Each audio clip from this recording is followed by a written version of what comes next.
Hello everyone, how are you? In this video, we are going to solve the Leetcode problem of the day, and the problem is next greater numerically balanced number. In this problem, we are given an integer n as an input, and we have to find an output which is a numerically balanced number after the given number n. That is, we have to find the next greater number, which is more than n, and it is also numerically balanced. So after 1, the numerically balanced number is 22. After 1000, the numerically balanced number is 1333. Now, what is a numerically balanced number? It is very simple to understand. Let us try to understand the definition from the question, and then I will explain you. So we can say an integer x is a numerically balanced number if for every digit d which is there in the number x, there are exactly d occurrences of that digit in the number x. That is, if you are considering the number 1333 and I am saying that this is a numerically balanced number, it means every digit which is there in this number will occur digit number of times. So if the digit is 1, it will be 1 times in the number. If the digit is 3, it will be 3 times in the number. So we have 1, 2, 3, 3 number of 3, 1 number of 1. So it is a numerically balanced number. If it is 22, it is numerically balanced number because we have 2 number of times. That's it, right? One more example can be, let us say we have a number 1, 3, or 5. Now this is not numerically balanced because we have one number of times, it is fine. But if we have a 3, then we need 3 number of times. We have just 1. We have a 5, it is just 1 number of times. If we have a 5, we need a 5 number of times. So I can say this can be a numerically balanced number if I put 5 number of times and 3 number of times.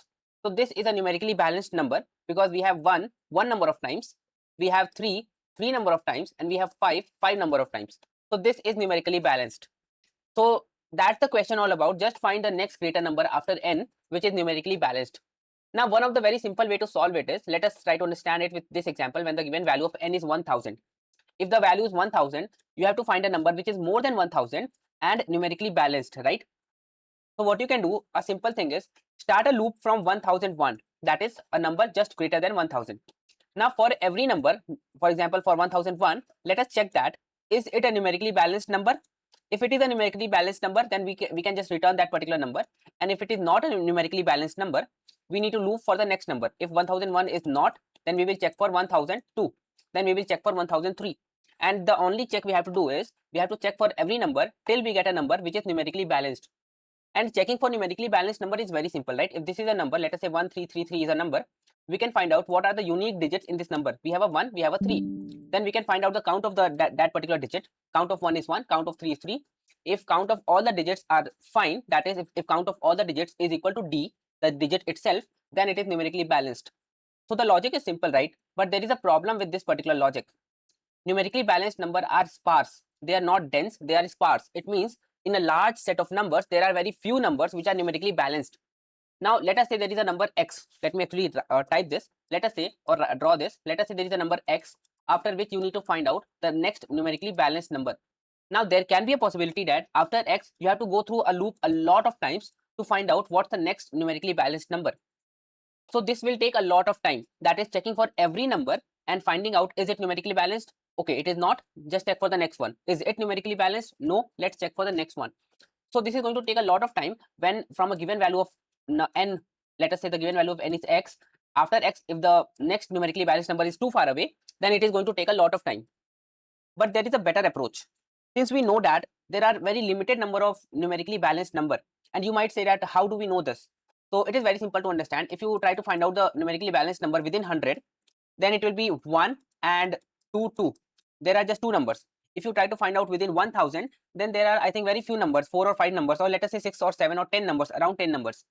And if you try to find out within 10,000 how many numbers are numerically balanced, so it will be around, I think, 40 to 50. You just need to try to find out manually and you will understand that. So there are very few numerically balanced number in a large set of numbers, and if you see the constraint of the problem says that your number n will be within this range, 10 is to power 6. So you just need to focus on numbers which are within this range, right? Now, for every balanced number, if we consider any balanced number, every balanced number will remain balanced if they are permutated. Now, this is a fact which you need to understand, that apart from the fact number 1 that we have very few numerically balanced number, the second fact is every balanced number will still remain balanced if they are permutated. That is, if there is a number 1333 and it is balanced, Now, if I try to find out the permutation of this number, for example, I can say 3, 3, 1, 3. I can rotate the numbers and find a different permutation of the number. I can take two number of 3 here, then a 1 and then a 3. So this is a number which is created using all the digits from the first number 1333. This is also balanced. The reason is the definition of a balance is all the digits which are there in your number will occur digit number of times. So if you try to permutate the digits, then still the number will remain balanced. For example, 3313 is balanced, 3331 is balanced, right? Now, this particular fact is giving us an idea that we can find all the base numbers which are balanced and less than 10 is to power 6, because we need to focus on numbers which are within this particular range, right? So we can find out all the numbers which are balanced but less than 10 is to power 6.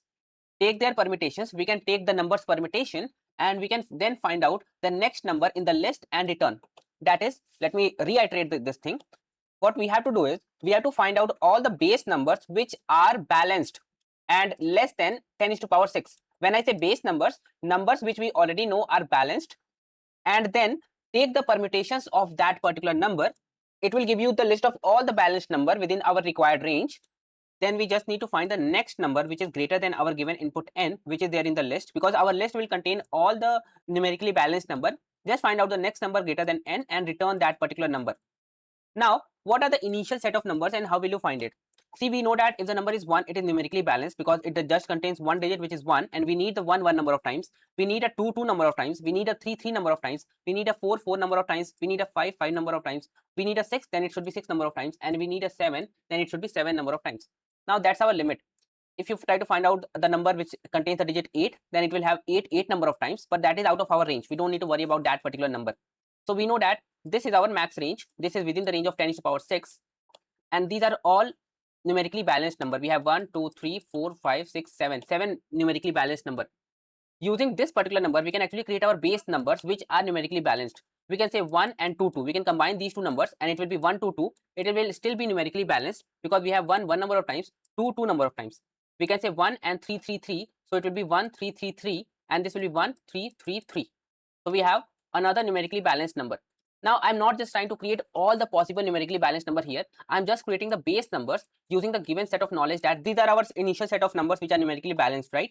And if we combine any of these numbers together to create a new number, that will also be numerically balanced because the number of digits are not going to change, right? If we have 6 number of times and 4 number of times, and you try to create a number by combining these two numbers, so we will have 4 number of times, 6 number of times.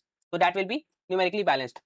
So these are our initial set of numbers, and these are all the base numbers I have, which I have created by combining these numbers. But I have to make sure that my list is not containing numbers which is going out of my range. I don't need to worry about the numbers which are more than 10 to the power 6, right?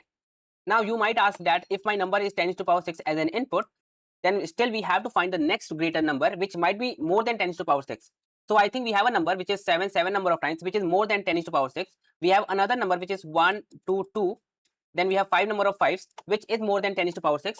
So these numbers will cover the cases where our number or the numerically balanced number is more than 10 to the power 6.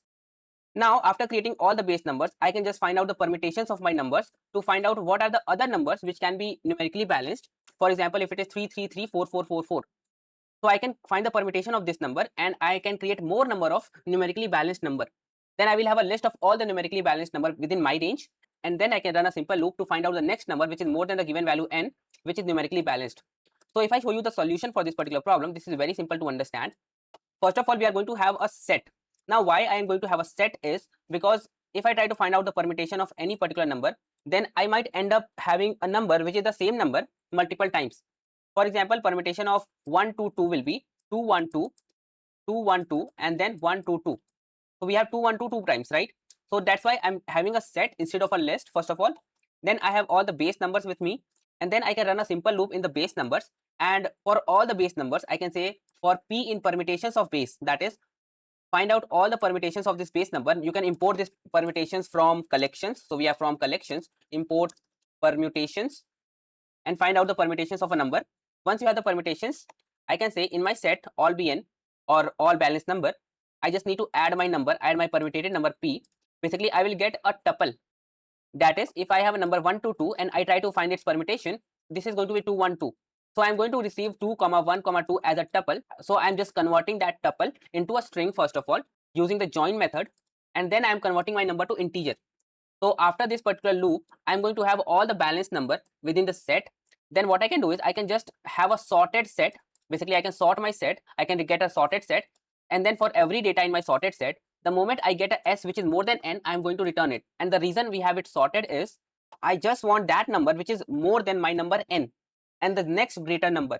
So if it will not be sorted, then I might get a wrong number with me, which is more than n, but not the next greater number more than n. So that's why I kept the list as sorted. And just before we submit this, let me tell you that this permutations is not within collections. It is within iter tools. So you can say from iter tools import permutations, submit this code, and this is going to pass all the test cases. Let's wait for the result. And now you can see that we have passed all the test cases. The runtime is fairly good. The memory used is fairly good. So we have solved this problem in a very efficient way, I would say.